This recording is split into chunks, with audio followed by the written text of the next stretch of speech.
Evet. Kaput için gazlı silindir kuracağız. Önce açalım. Artık son kez elimizle açacağız gibi bir şey oldu. Şöyle yapalım. Evet, az önce de dediğim gibi kaput için gazlı silindir bağlayacağız araca.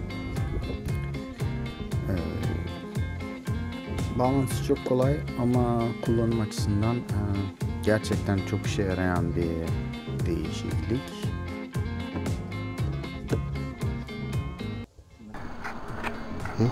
Öteki dişlisi nerede bu? Şu bir de şurada. Şuradan şuraya gelecek. İnşallah uyar. Parça oraya.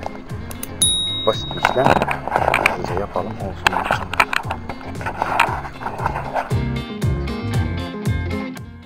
Kamerayı da sizlerin güzel görebileceğiniz bir konuma yerleştirmeye çalışıyorum.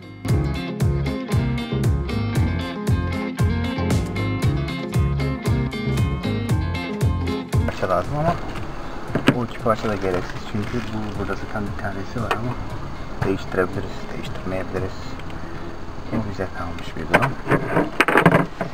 Silindiri monte ederken her zaman için kafa üstü monte etmekte fayda var.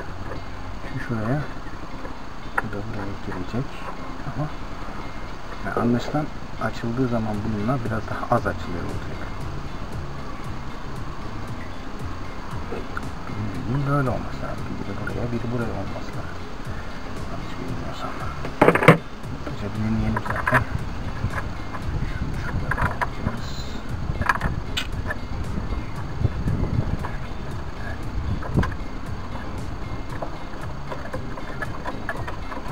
Girişten şurada koyuyorum.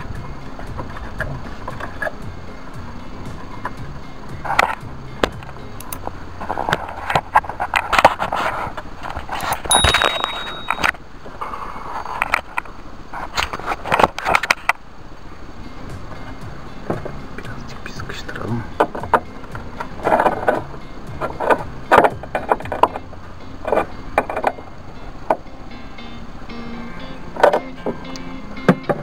Benim bildiğim bu şekilde olması lazım.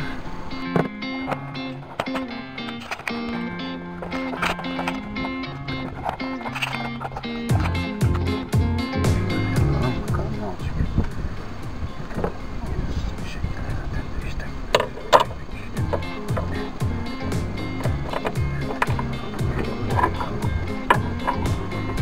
Şu şekilde oturması lazım.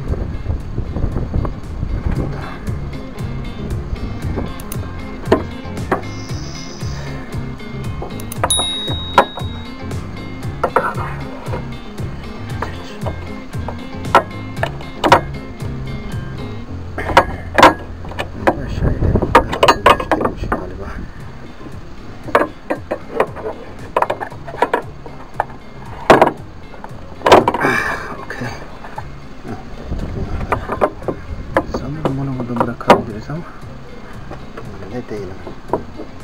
Şimdi görüntü kadarıyla bu bacak gibi geliyor.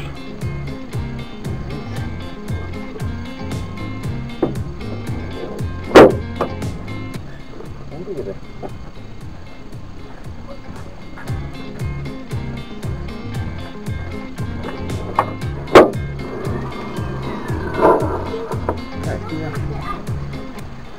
Hızlı ama çok kullanışlı bir şey.